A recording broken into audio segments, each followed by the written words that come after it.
it's unfortunate we can't go over Vinland because that Yeah, having and seen that I'll trailer, touch I on that. am really intrigued with that. Oh, and we'll touch on it right now, I guess. Yeah, well, yeah. What I was like, so we'll what are just your get main into it. thoughts on it? Well, so just go ahead and tell the people what you got from the trailer, So so what they I kind of know where you're at and why I'm avoiding certain things if they've seen it.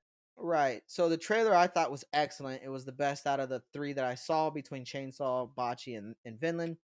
And it brought back to medieval times, not necessarily medieval, but the swords days, the tribe days, not a lot of regulation, just a lot of warring, a lot of simple lifestyle. I like those time periods. It's similar to like a Game of Thrones type of time period is what it felt like. I don't know if Hmm. there's magic in this. I don't know if there's any like abilities or Yeah, anything like I will that. say it's Nordic, like Viking times. Right. Yeah, that's what it So takes place in. yeah, and it looked very gory. It had the old head trying to school the new head. So it had a lot of moments like that where it's like experience versus like pride and like trying to get your feet wet. So I like that dynamic that they showed. It just looked Yeah, really good. It just yeah. looked like a So really with good Vinland storyline. Saga, the one thing I'll say is because season 2 is the one that's up for the 2024 anime of the year, season 2. With that being said, there's only 2 seasons out, right? The first season is fucking bonkers, dude. There's so much war and violence and gore in the first season. It's fucking wild. And it ends on a oh shit. That's fucked up. Yeah. And then you get to season 2 and they completely flip it. Like it's so I've never seen an anime make such a 180 that Vinland Saga does on season 1 from season 1 to season 2. Like Uh-huh. they completely switched 180%. Like it's a complete different it's almost a different show Uh-huh. in season 2 than it is from season 1. So with Vinland Saga, it like I've never seen that and I have seen close to that where animes might make that switch, but when they make that switch, I don't like it. I'm like, what are we doing? This is what the anime was. Vinland Saga, I fucking enjoyed the shit out of it. Now I had to change my expectations because the Mhm. whole time season 2 was going on, I'm like, where's the violence? Where's the gore? Where's the blood? Like, what's going on? And I was like, no, man. Like, I had to take a step back and realize that in Vinland Saga season 2, you have to take a step back and see the story as a whole. You have to take a Right. step back and look at the character. The character is the story. And Mhm. that's what I love about Vinland Saga is 9 times out of 10, you have the plot, right? So in every other anime, like, you know this, like, the person isn't the story. There's something like give you Demon Slayer, for example, right? Like the plot there is they want to defeat Muzan and he wants to get his sister back to normal, right? Like that plot drives the thing. This one, his character development is the plot. And when you look at it like that, then it's like a goddamn masterpiece. It's fucking brilliant. Uh Once again, they did have a little blood and gore in there. I'm a fan. Wish they had a little more, but ultimately, I love the shit out of it, and we're definitely going to be covering it in the future. Yeah.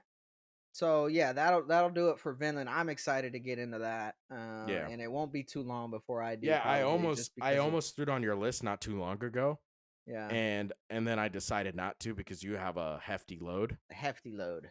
and so I was like, I'll wait until because there's some other ones I don't want to like add this one, and while we're working in other ones, but this will definitely be in the nearer future. Right.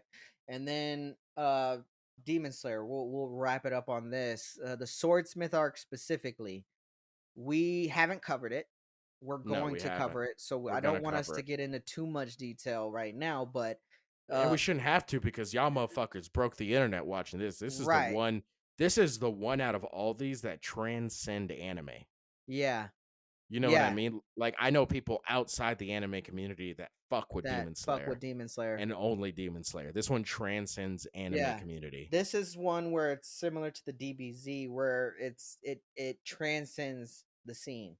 And like Demon Slayer, don't like Demon Slayer. Like DBZ, don't like DBZ. You can't take away the The impact it impact. had in Yep. regards to bringing outsiders in Yeah. and being a good for its time, of course. Right, right, DBZ right. hasn't really Yeah. held up, It's but yeah, it doesn't. uh, No, not at Demon all. Slayer is going to bring in mass amounts of outsiders, and hopefully, if they're shown the right next steps, they'll stay Right. in.